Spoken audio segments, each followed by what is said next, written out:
Olá, pedimos por gentileza que você se inscreva em nosso canal, ative as notificações para que você receba os avisos de novos conteúdos e, se puder, compartilhe para ajudar a divulgação desse trabalho. Muito obrigado.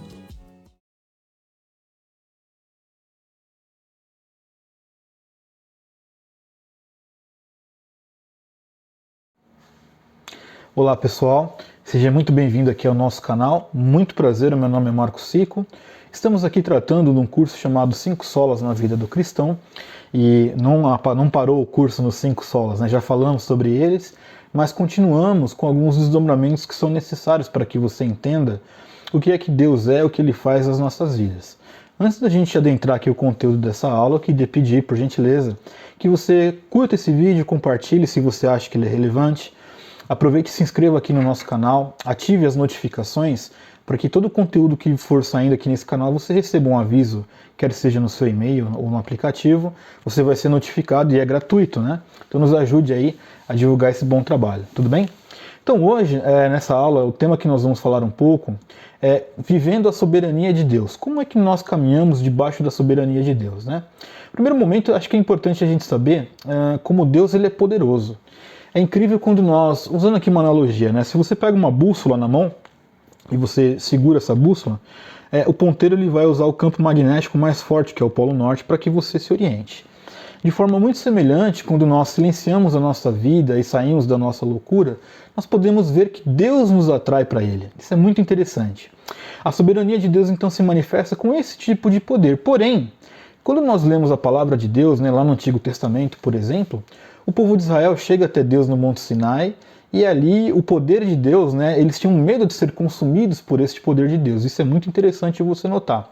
Até aqui no livro que nós usamos como base para esse curso, né, o bispo Giuseppe Rossello ele faz uma analogia bem interessante. Aqui o poder de Deus é como se fosse, né, guardadas as proporções do Sol.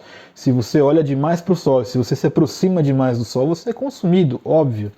Mas, então, para nós vivermos debaixo da soberania de Deus, significa que é meramente o poder de Deus que nós entendemos? Claramente que não.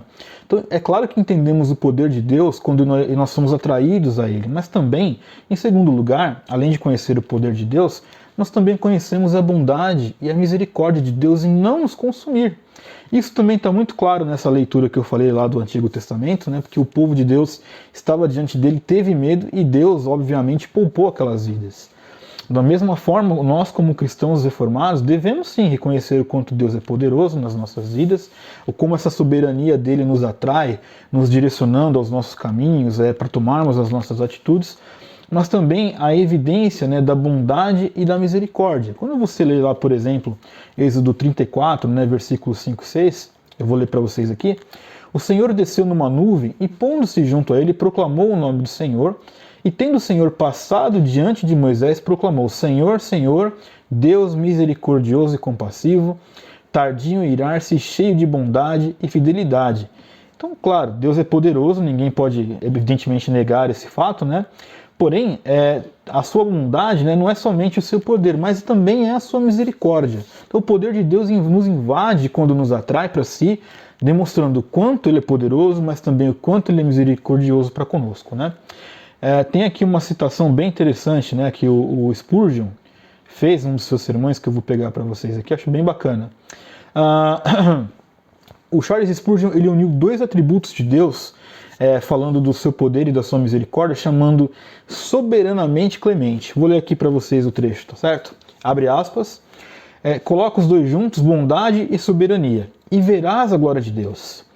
Se toma somente a soberania, não entenderá Deus. Algumas pessoas só têm a ideia da soberania de Deus, mas não da sua bondade. Tais ideias são sombrias, severas e mal-humoradas. Deves colocar os dois juntos, que Deus é bom e que Deus é soberano. Deves falar da graça soberana. Deus não é somente graça, Ele é soberano. Ele não é soberano somente, mas Ele é soberano benevolente. Esta é a melhor ideia de Deus. Quando Moisés diz, rogo que me mostres a tua glória, Deus faz que ele pudesse ver que ele era glorioso e que a sua glória era a sua bondade soberana, fecha aspas. Sermão 3120 de Spurgeon, né? A View of God's Glory, está em inglês, ok? Bom, Deus então ele é poderoso, ele é soberano, né? Poderoso e bondoso também. E podemos também entender que Jesus ele é este prisma soberano, né? Por que nós estamos afirmando isso?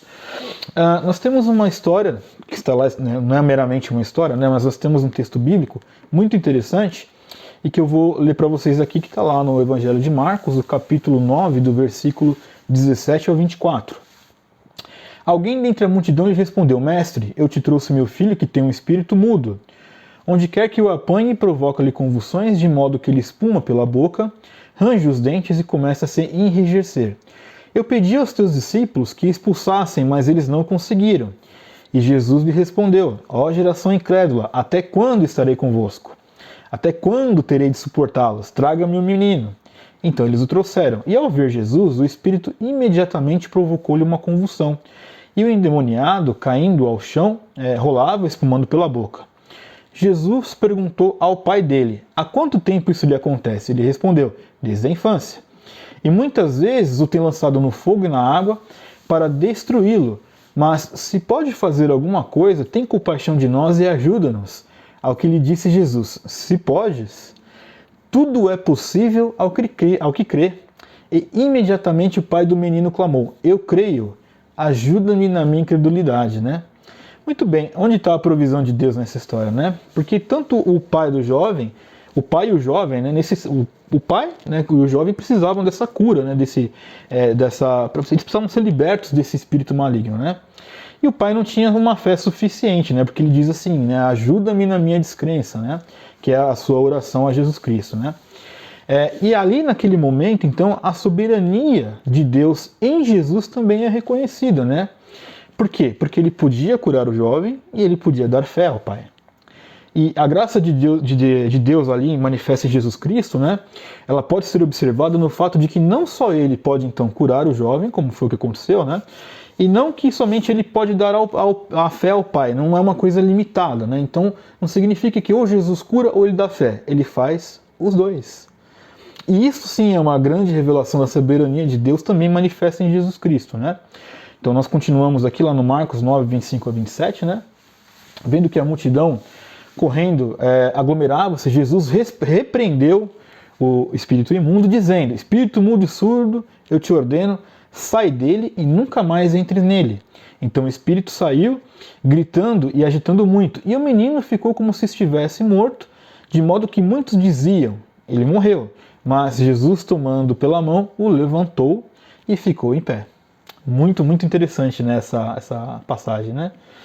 Então nós vemos que a soberania e a graça, elas vêm juntas também no prisma de Jesus Cristo, né? Então a soberania ela é vivida, né, tanto em Deus, né, como também no Filho, né? E está muito claro que viver essa soberania, não entendendo como Deus ele é soberano, poderoso, e também se reflete no que Jesus Cristo fez enquanto esteve aqui na Terra, né? A sua soberania, a sua bondade, o seu poder, né, a sua benevolência. E um último ponto também que nós podemos trazer para nós aqui é que, entendendo que o Senhor é soberano, a soberania de Deus, né? É uma experiência que faz com que nós sejamos de fato convertidos em novas criaturas. E em que momento que isso se torna uma evidência na nossa vida, né? Novas criaturas quando nós confessamos os nossos pecados e nós nos arrependemos dos nossos pecados, né? Mudamos das nossas atitudes, e principalmente confessar e se arrepender tem a ver com mudar as atitudes em relação ao pecado, né? E buscando dali para frente viver realmente para a glória de Deus em todas as coisas, isso é muito importante que possamos entender, né? Somos novas criaturas quando entendemos que precisamos viver em santidade, né? Que reconhecemos que Deus ele é soberano, que ele é benevolente, que ele também é santo. E que ele sim pode dar para nós essa santidade, né? É ele que vai fazer essa santidade realmente chegar até nós, né? De acordo com o primo de Jesus Cristo também, né? Nós somos novas criaturas quando nós discernimos que precisamos, né, a cada dia da misericórdia de Deus, e entender a misericórdia de Deus também é reconhecer a soberania de Deus. Ele pode e ele manifesta a sua misericórdia a cada dia sobre nós, né? E ele faz isso também mediante essa obra de redenção da cruz. Nós realmente somos transformados novas criaturas quando nós reconhecemos diante de Deus que nós precisamos de um coração amoroso, que reconhecemos a soberania de Deus também agindo dentro do nosso coração, manifestando misericórdia, tendo paciência conosco. Como diz a palavra, né? Se não fossem as misericórdias do Senhor, nós já teríamos sido consumidos. Isso é um fato, né? Então, como cristãos reformados, né, viver diante da soberania de Deus tem a ver com isso. Tem a ver com reconhecer o poder de Deus nas nossas vidas que nos atrai a Ele. Tem a ver com entender o Deus soberano, entender Deus como um Deus de bondade, um Deus de poder, mas também de bondade. E isso tem a ver com o só lhe deu glória, né? Tudo isso acontece para que o nome dele seja glorificado. Então, como cristãos reformados, entendo que é muito importante vivermos e entendermos o que é viver a soberania de Deus, que é a questão de ver o seu poder, ver a tua misericórdia, a bondade de Deus, que nos transforma em novas criaturas e que nos dá, através do prisma de Cristo, a perspectiva do quanto Ele é soberano e do quanto essa soberania é abrangente sobre nós. Tá certo? Não desista, não desista porque eu sei que é muita informação e muito conteúdo. Mas em breve estaremos juntos aqui novamente para dar continuidade a esse curso e vamos em frente. Te vejo na próxima aula, querendo Deus. Um grande abraço a todos vocês e até mais.